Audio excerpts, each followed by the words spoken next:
Anthony DeToto blessed our lives for 52 years. He was born on February 5th, 1968. Put that date into perspective, Lyndon B. Johnson was president, and a gallon of gas cost just 34 cents. His mom, Barbara, with us here today, raised Anthony in a house of love and nurturing. She instilled in him the passion that we all adored about Anthony. His dad, Joe, taught him how to be a man and a gentleman. Joe and Anthony's stepmother, Margie, cannot be with us today for health reasons, are with us by video, and they will be with us next week at West Point. They provided him with love and encouragement throughout his entire life. He grew up with two brothers and his closest friends, Michael and David. Michael's here with us today. David, God rest his soul, passed about 5 years ago. It certainly was the hardest thing that Anthony endured in his adult life. Anthony's life was the story. It was an all-American story. He attended and indeed stood out at Perrysburg High School in Ohio. In addition to excelling in academics, he starred on the football and basketball teams. I am holding the 1985 year in review from the Perrysburg High School football team. You can learn a lot from what was written 35 years ago. This document tells us that Anthony led his juniors team to a 9-1 record and his senior team to a 10-0 record. Joe and Jack, let me tell you what else this says. Your dad was a two-way starter on both of those teams. He started at wide receiver and defensive back. When he graduated in 1985, he held the single-season receiving yardage record for his high school. As a senior, he led the team in both receptions and interceptions. He earned all-league and all-district, both his junior and senior years at both positions. And his coaches named him player of the game for 3 of their 10 games as a senior.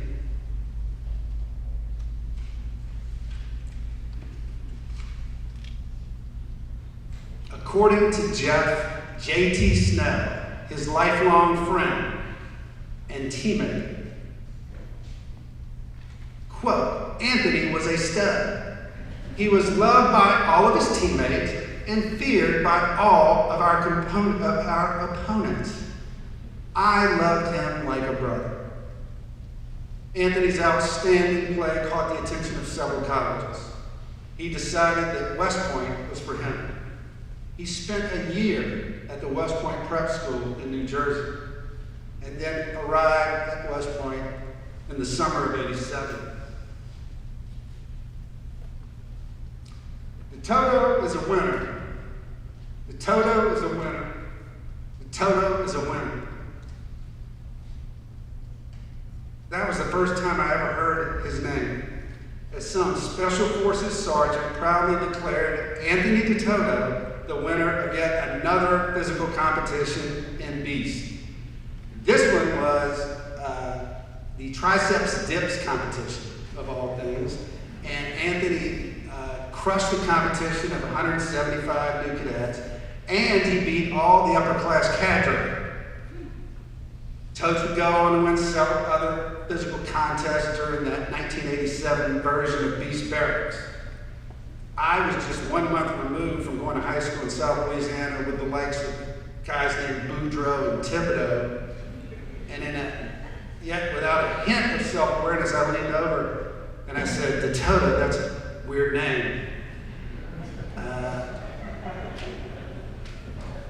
The guy I said that to happened to be one of his best friends from the prep school, Joe Tononi, who in his Massachusetts accent said, yo, he's a prepster, great dude. That great dude loved West Point. he is what we called up there a gray hog. I think he was always with a smile on his face, and he actually liked being there every day. He was fond of joking that West Point had 220 years of history, unhampered by progress. I've talked to hundreds of folks over the past 2 weeks, and I think we've reached a consensus. There has never been a person who actually knew more West Point graduates than Anthony. I'm not talking about my class. Of course he knew more people in my class. He was a member of every class. From Bill Murray's class before he was even born in 1964 to Tim Coper's son class just last year. He was a member of every class. There's every class imaginable represented out here on video. But Anthony's Academy network didn't end there. He bridged the gap between West Point, the Naval Academy, West Point, the Air Force Academy.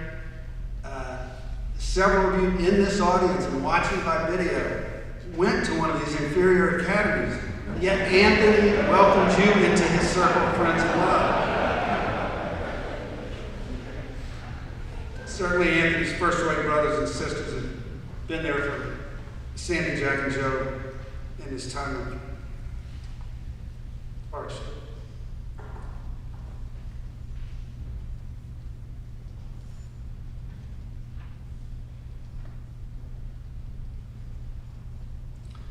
Although he was recruited to play football at West Point, Anthony found his passion in rugby. He was a legendary scrum half from the glory days of West Point rugby. Anthony's rugby team is the winningest team in West Point history.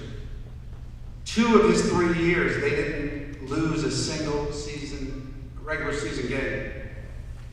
They were the East Coast champs each of his 3 years. Every year he played, they went to the Final Four in the nation for rugby. In his senior year, they came up just short, finishing second in the country, just down the street here at a field in Houston. Lance Kohler, his fellow rugby teammate and lifelong friend, says, quote, he was a fierce competitor, loyal teammate, always pushing to make it better or work harder. And also, the first to pick you up or lend a hand when you need it. Sandy, I was told I only had 5 minutes. I'm going to apologize. I have 5 more minutes.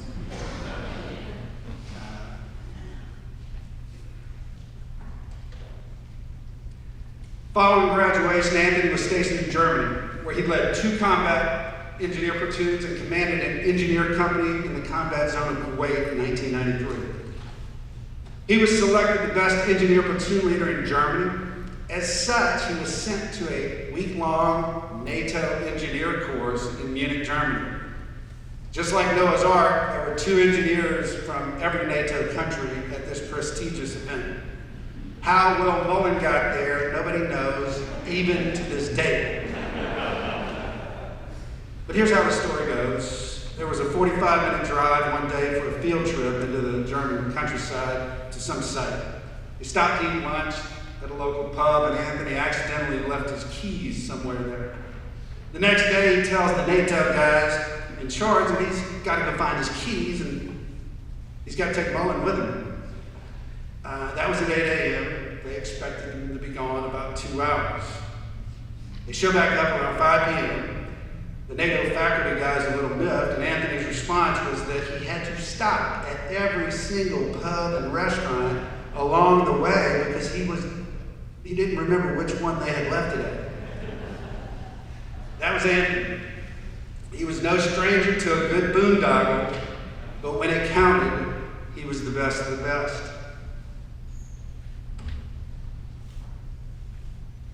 That same year, his platoon was recognized as the best engineering unit in Germany. And he was declared, this is a real title, guys, the hero of Hohenfels. When Anthony's mom, Barbara, sent out those little bitty baby birth announcements in 1968. She did it with a 6-cent first-class stamp. But anyone who knew Anthony knew that U.S. mail was way too slow for him. If Anthony had to pick a single greatest invention during his lifetime, it would have been the cell phone. He loved to talk to people. He loved to talk to them on the cell phone. And he loved to talk to people driving. Driving anywhere with Anthony was a treat. A dangerous treat, but a treat nonetheless. I've often said that if you wanted a good 20 minutes all to yourself with Anthony, you just needed a 4-hour drive to Dallas. The rest of the drive was spent on a series of conference calls with anyone imaginable in his life. Many of you were on those conference calls. He shared his life, his family, and his friends with everyone he knew. I'll say this much. Whoever at Verizon came up with the unlimited call and data plan didn't have Totes in mind. These 4-hour serial calls gave me a glimpse into the soul of a giant.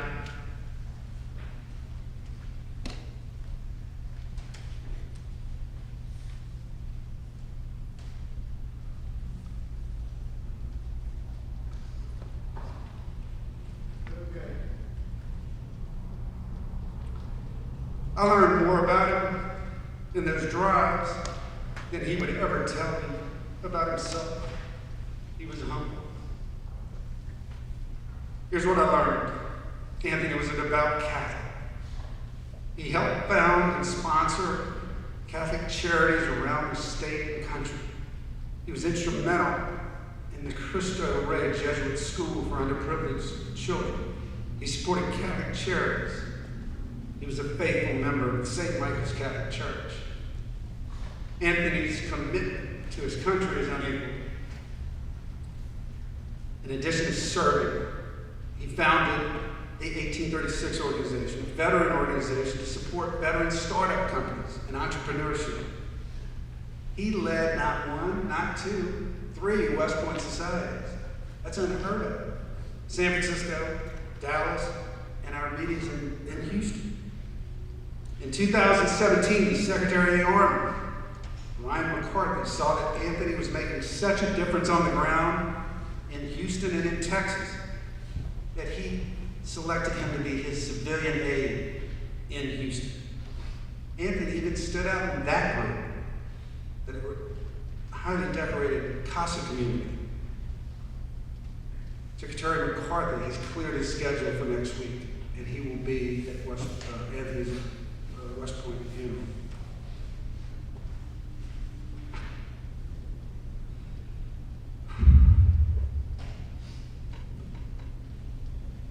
The year Anthony was born, Otis Redding's song "Sitting by the Dock of the Bay" won a Grammy. Whoever that song was about, it certainly was not about Anthony. The guy Mr. Redding sang about some 52 years ago had nothing to live for. Looked like nothing was going to go his way. That was not Anthony J. DeToto. He didn't complain. He was the eternal optimist, and he thought he was the luckiest person on the planet. He may well have been. The luckiest day of his life was a normal day. In 1997, when he met Sandra Pasco at the Great Beer Palace in Chicago. They hit it off immediately. It was love at first sight, and they finished the first date attending a White Sox baseball game. Within weeks, Anthony was secretly overheard telling friends that Sandy was the kind of girl he could marry. They wedded in '99, and after a move to Dallas, they settled in Houston, where they started their family. Between 1999 and now, Anthony rose to the highest levels in the private wealth management world at Merrill Lynch, Sentinel Trust, and Bank of America. But nothing made him proud than his relationship with Sandy and his two boys, Joe and Jack. Anthony loved his boys so much. He was so proud of how smart and funny they were. He was fond of sending his friends videos of Jack and Joe talking smack about someone or something, such as Navy before the Navy game or Air Force before the Air Force game. He loved being a dad.